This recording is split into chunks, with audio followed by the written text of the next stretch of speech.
不動産屋さんの怪談です。私は東京の不動産屋ですが、以前は誰も住まない空き家を一等地でよく見かけました。そんな空き家も地方都市の郊外となると手がつけられない状態で、夜中に誰もいないはずの空き家に黒い人影が見えるなどという噂がいずれ立ち始めるのです。さて、これはそんな空き家に関係するゾッとするお話です。今から10年ぐらい前のこと、九州のとある町にも空き家問題があったそうです。そんな中、地元の建築会社がそれらの空き家のいくつかに着目し、改築してそこで介護ビジネスのデイサービスを開業することになりました。自治体もその近辺の住民も空き家問題の解決につながり、ありがたかったそうです。デイサービスとは、要介護や障害者、児童などが通いで利用できる介護サービス施設です。その施設の開業メンバーだった方に、仮名ですが八木さんという女性の介護士さんがいたのですが、これはその方の体験談です。八木さんはその建築会社が所有する平屋の民家を改築したデイサービス施設の開業スタッフとして働くことになりました。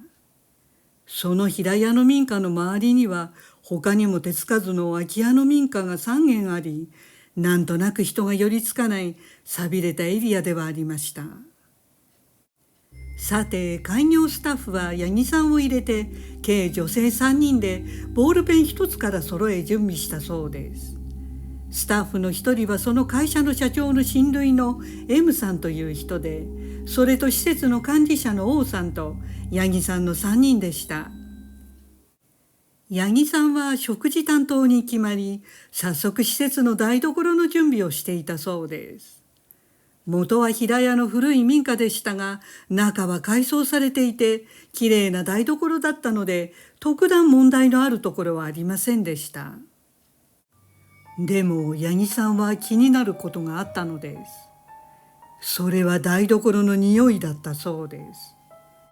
もともと少し八木さんは普通の人より匂いに敏感でした。ですから八木さんは匂いからいろいろなことがわかることがあったそうです。例えば場所によって原因不明の獣臭やお線香の匂いがしたり、また火葬場では骨を焼いた甘酸っぱい匂い、時には体調の悪い人の匂いなどが分かったといいます。でもこの台所の獣臭はかなりひどかったそうです。ちょうど雨に濡れた動物の毛の匂いで、台所の作業を始めてからずっとその匂いがしていました。他の部屋からは匂わないので、さすがにおかしいと思った八木さんは、どこから匂いが漂ってくるんだろうと思い、集中して探してみると、どうも床のあたりから匂いがしている感じがしました。そこで八木さんは後の2人のスタッフに、ねえ、台所の床のあたりで獣の臭い匂いがするんだけど、と聞いてみたそうです。すると後の2人は何のことという感じで全くわからないというのでした。八木さんは自分にしか感じないとわかると、いよいよ気味が悪くなってきたのですが、余計なことは考えないようにして準備を進めていました。それから数日経った時でした。スタッフの M さんの旦那さんは電気技師で施設の電気の工事に来たそうです。そこで M さんから旦那さんは勘が鋭いと聞いていたので、八木さんは電気技師の旦那さんに聞いてみました。この台所の床のあたりから私は獣のきつい匂いがずっとしているんですが、何か匂いますか？そう尋ねてみました。すると電気技師の旦那さんはあっというような表情を浮かべると、わかるわかる八木さん、当たってますよ、とかなり納得した感じでこんな話をしてくれました。電気技師でもある M さんの旦那さんは、当然この介護施設の会社の親会社である建築会社とも取引があり、この民家の改築にも電気工事で携わったそうです。その時、この民家の台所の下を掘り起こしたところ、無数の動物の骨が出てきたということでした。それも半端ない数で、さらに調べたところ、その骨はほとんどが犬や猫などの身近な動物のものだったそうです。あまりの数で全て掘り起こせていないようで、まだたくさん下に埋まっているのではということでした。そして勘の鋭い旦那さんも八木さんと同様にこの獣臭を感じると言っていたそうです。八木さんは強い獣臭がある理由はそういうことだったのかと思うと同時に、そんな状態の不浄な土地の上に立っている民家だと分かって、人間に悪影響を及ばさないだろうか、そういう今も低級な動物霊がさまよっているのではと不安でした。でももうすぐ開業日が迫っていたので、気休めでも八木さんは念のためお祓いのできる人を知っていたので、すぐに手配して急遽民家の土地のお祓いをしてもらったそうです。すると不思議にも土地が清められたのか、それ以降は台所からはピタッと獣臭はなくなりました。八木さんはほっと胸をなで下ろし、無事デイサービスをオープンさせることができました。でもそれは甘かったのかもしれません。それからしばらくして新しいスタッフが入ってきたのですが、理由もなくすぐに辞めてしまい、また新しい人を入れてもその人もすぐ辞めてしまうということが繰り返されました。典型的な人が居つかない職場になっていたのです。そんな最中、開業メンバーの一人の管理者王さんに異変が起きてきました。ある日、八木さんは買ったばかりの口紅をつけていたのですが、それを見た管理者王さんは、その口紅の色素敵ね、ちょっと貸してくれると軽く聞いてきました。そこで何の躊躇もなく、ああどうぞつけてみてと八木さんも気心知れている中ですから気楽に口紅を渡したそうです。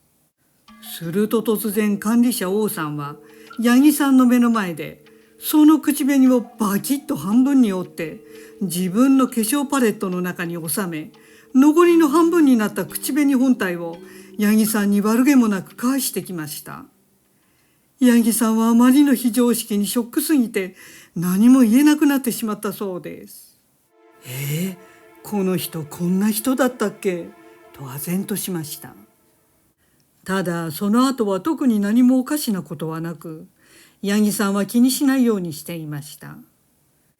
ところがまたある日、八木さんは以前服飾の仕事をしていた関係で洋服がたくさんありもったいないので施設の人たちに分けてあげようと大きな袋3つに入れて持って行ったそうです。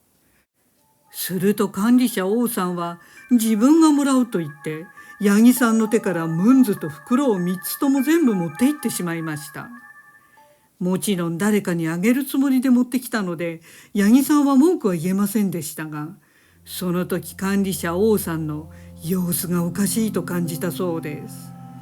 それは同じ同僚のもう一人の M さんも感じていたようでした。そんなさなか八木さんはよく自分の財布の中のお金が少なくなっている感じがしました。最初は勘違いかと思いましたが、朝金額を確認して夕方また確認すると明らかに5,000円がなくなっていました。そんなことがたびたび起きたのでロッカーに鍵をかけるようにしたそうです。結局詳細は省きますが、犯人が管理者王さんだったことが分かりました。嘘つきは泥棒の始まりという通り、王さんが嘘ばかりついていたこともその時分かりました。彼女の最初の印象とはかけ離れた人になっていたそうです。そんなこんなでいろいろあり、ついに耐えられなくなった八木さんは辞職を申し出たところ、その管理者王さんは人が変わったように泣きながら「八木さん、あなたを愛しています。大事な人だと思っている」などと歯の浮くような薄気味の悪いことを散々言って引き止めようとしました。もうこの時は八木さんは「ああ、この人は取りつかれているな」と思ったそうです。結局もう一人のスタッフの M さんも八木さん同様管理者王さんに耐えられなくなり、八木さんとほぼ同時期にデイサービスを辞めていきました。そしてその後にあることが分かったそうです。八木さんはデイサービスで動物の骨が埋まっていたのは台所の下だけだと思っていました。でもそれは大変な間違いだったのです。実は台所は建てました部分で、そのため土台を作る段階でたまたま地面を掘り起こしたために下に動物の骨が埋まっていたことが分かったそうなのです。もともとあった既存の民家の建っている下は未確認ですが、でも建て増し部分の掘削中、間違いなくその動物の死骸は母屋の方にも大量に続いて埋まっているのが分かっていたということでした。ただ一つ疑問なのは、台所だけ獣臭がしたことです。おそらくそこだけ無理に骨を掘り起こしたため、動物霊たちが強く反応したのかもしれません。ですから今でもその民家の敷地には数えきれない数の無数の動物の骨が幾重にも埋まっているのです。誰が何のためにいつそんなことをしたのか全く謎でしたが、八木さんが最初に感じた通り、低級な動物霊に取りつかれた土地でした。それは上に暮らす人間もしっかりとした心がないと、その動物霊に取り込まれてしまい、管理者王さんのようになってしまうのだと八木さんは思うそうです。幸か不幸か利用者の人はこれといった顕著な影響はなかったと聞いています。その後管理者王さん本人も辞めていきましたが、その後に入った新しい管理者の女性も悪霊に取りつかれたような嫉妬深い人になっていったと噂で聞いているそうです。ご視聴ありがとうございました。よろしければチャンネル登録といいねボタンをお願いします。